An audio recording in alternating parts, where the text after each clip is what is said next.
खबर फतेहपुर से है। फतेहपुर में ईरानी हमले को लेकर लोगों में भारी रोष। क्या जंग की हो रही है शुरुआत या फिर अमेरिका किसी और के साथ करके साजिश कर रहा है ईरान को तबाह करने का षड्यंत्र? क्या है सच्चाई? तस्वीर साफ है।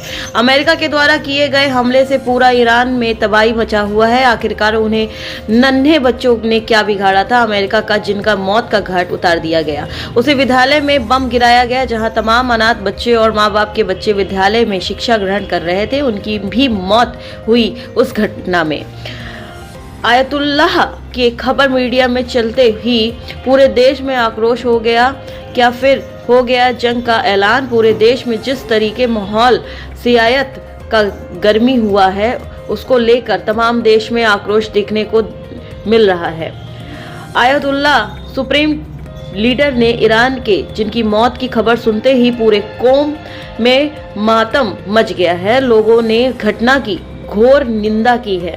पूरे देश में अलग अलग तरीके से कैंडल मार्च निकालकर अमेरिका का विरोध किया जा रहा है। आखिरकार जिस तरीके की घटना हुई है बड़ी दुखदाई है और जितने परिवार के बच्चों के सर से पिता का साया उठ गया है, आखिरकार इनका अमेरिका है जिम्मेदार। वही बताते चले कि फतेहपुर जनपद के राया मशायक में लोगों ने कैंडल मार्च निकालकर विरोध प्रदर्शन जताते हुए शाहजहां आबादी की मध्यस्थता में मौलवी साहब ने लोगों के साथ अमेरिका की बिजली को लेकर घोर निंदा की है, जिसमें गांव के तमाम बच्चे, बुढ़े, नौजवान कैंडल मार्च में सम्मिलित होकर विरोध प्रदर्शन किए हैं। मेरा नाम है मौलाना खादिम अब्बास जैदी, इलाहाबाद से मेरा ताल्लुक़ है। माइक उनके पास। और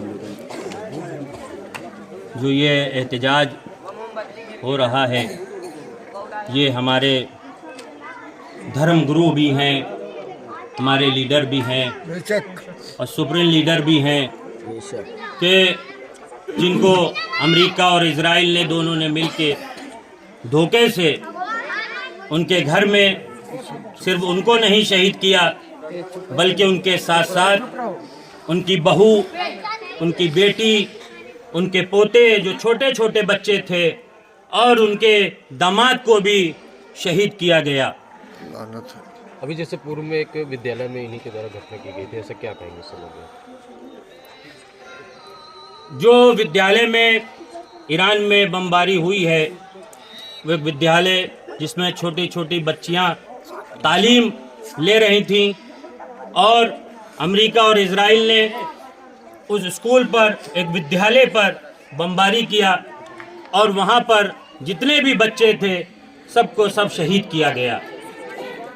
हम चाहते हैं शिक्षा आगे बढ़े और लोग इल्म हासिल करें, तालीम हासिल करें, लेकिन अमेरिका और इजराइल के जो छुपे हुए आतंकवादी हैं, छुपे हुए दहशतगर्द हैं, कि जो दुनिया वालों के सामने अपने आप को बहुत अच्छा दिखाते हैं, लेकिन असल में इनसे बड़ा कोई आतंकवादी नहीं है, इनसे बड़ा कोई देशद्रोही नहीं है। डोनाल्ड ट्रंप का कहना है कि मैं आतंकवादियों का विरोध करता हूं। वो सिर्फ लोगों को दिखाने के लिए और अपनी जनता को दिखाने के लिए वो ऐसी बात करता है, लेकिन डोनाल्ड ट्रंप हुए चाहे वो नेतन्याहू हुए, ये दोनों दहशतगर्दों को पैदा करते हैं और दहशतगर्दों को हथियार सप्लाई करते हैं, और यही लोग दहशतगर्द पालते हैं और लोगों के सामने अच्छे बनने की एक्टिंग करते हैं, दिखावा करते हैं। लेकिन मैं कहूँगा दुनिया वालों से कि ये सबसे बड़े देशद्रोही हैं, सबसे बड़े आतंकवादी हैं, क्योंकि इन्होंने सिर्फ औरतों को नहीं मारा है, बल्कि वो मासूम बच्चे जो अपनी माँ के गोद में दूध पीते थे, उनको भी बमबारी के जरिए से शहीद किया गया। अलग अलग प्रदेशों में लेकर इस घटने को लेकर के धरना प्रदर्शन जारी किया जा रहा है, अलग अलग जगहों कैंडल मार्च निकाला जा रहा है। इससे क्या भारत देश में या अन्य देशों में अशांति का चमन होगा? बिल्कुल होगा, क्यों नहीं होगा। हम चाहे, हमारे रहबर मौज़म आयतुल्लाह अली खामनई साहब का भी यही था कि हम अमन रखें। देखिए, आपने कभी देखा होगा कि कभी भी ईरान ने पहले हमला नहीं किया, पहले कभी भी ईरान ने जवाबी कार्रवाई नहीं की। जब सामने वाले ने जवाब दिया तो ईरान ने फिर उसका विरोध में जवाब दिया। अब क्या मुस्तकबिल है? की शहादत के बाद किसको सुप्रीम लीडर बनाना चाहते हैं? आयतुल्लाह खामनेई की शहादत के बाद अब उनके बेटे मुश्तबा खाली खामनेई उनकी जगह पर सुप्रीम लीडर बनाए गए हैं। क्या मुस्तकबिल है ईरान का इस समय? इंशाअल्लाह ईरान न कल किसी से डरा था और न आज किसी से डरेगा, और जब तक ये कौम जिंदा रहेगी, क्योंकि हमने हमेशा ज़िंदगी करबला से सीखी है, हमने हमेशा ज़िंदगी इमाम हुसैन से सीखा है, क्योंकि हम वो कौम है कि मर मिटना गवारा करेंगे लेकिन दुश्मनों के सामने सर झुकाना गवारा नहीं करेंगे। जैसे पाकिस्तान के नारे लगे और सऊदिया के लगे, क्या ये सहयोग कर रहे हैं इनका?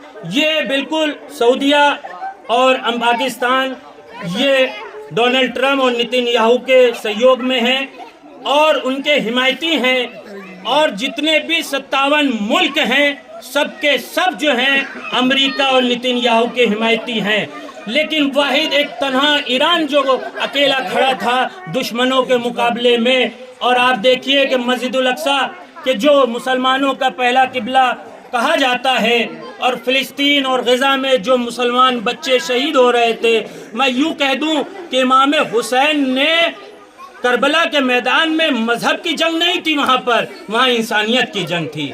और इमाम हुसैन ने हमेशा कहा है कि ये मत देखो कि किस मजहब से ताल्लुक़ रखता है, चाहे वो हिंदू हो, चाहे सिख हो, चाहे क्रिश्चियन हो, या जिस धर्म से ताल्लुक़ रखता हो, अगर इंसान है और मजलूम है उसकी मदद के लिए खड़े हो जाओ। अमेरिका भारत की भी बहुत बेइज्जती कर चुका है, कभी टैरिफ के नाम पर, कभी वहाँ से जंजीरों से बांध कर भेजा हमारे हिंदुस्तान।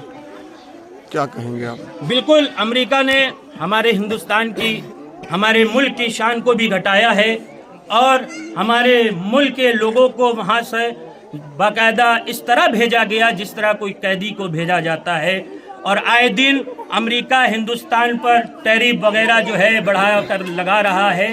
लेकिन मैं अपने पीएम नरेंद्र मोदी साहब से रिक्वेस्ट करूँगा और मैं उनसे आग्रह करूँगा कि जो है इस पर वो एक कार्रवाई करें, क्योंकि ये जो है सिर्फ